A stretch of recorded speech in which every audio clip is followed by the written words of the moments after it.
Suis-je dans la condition voulue pour que Dieu puisse me remplir du Saint-Esprit? Il y a peut-être des âmes qui pourront dire honnêtement, tandis que nous avancerons pas à pas. Dieu merci, je suis prête pour cela.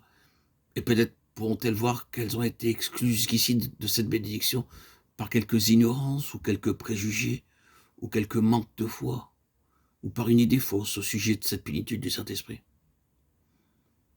Je ne vois pas comment nous pouvons le mieux trouver dans la réponse à notre question autrement qu'en considérant la façon dont Christ a préparé les disciples pour le jour de la Pentecôte.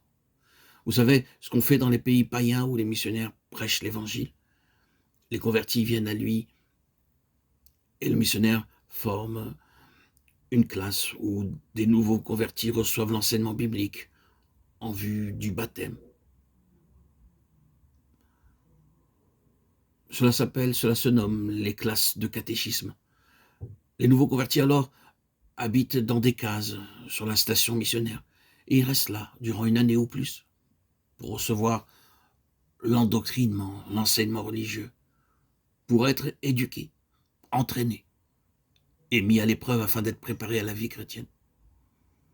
Eh bien, Jésus a fait suivre à ses disciples pendant 3 ans sa classe de catéchisme. Il les a préparés et formés. Et quand le Saint-Esprit descendit sur eux le jour de la Pentecôte, ce ne fut pas quelque chose de magique ni d'arbitraire. Ils y étaient préparés. Jean-Baptiste leur avait dit que cela arriverait. Luc 3, 15, 16. Jean-Baptiste ne prêchait pas seulement que l'agneau de Dieu devait verser son sang pour le salut du monde, mais aussi, et il nous est dit, que cela lui fut spécialement révélé par Dieu, que celui sur qui il verrait le Saint-Esprit descendre était celui qui baptise du Saint-Esprit. Et maintenant, en quoi consistait la formation de ses disciples? En quoi consistait leur préparation pour le baptême du Saint-Esprit? Je vous demanderai d'abord de vous rappeler que c'étaient des hommes qui avaient tout abandonné pour suivre Jésus. Vous savez que le Seigneur Jésus alla vers l'un d'eux et lui dit « Laisse ton filet », qu'il dit à un autre « Laisse le bureau du péage, viens et suis-moi ». Et ils le firent, et par la suite ils purent dire par la bouche de Pierre « Seigneur, nous avons tout quitté, nous t'avons suivi ».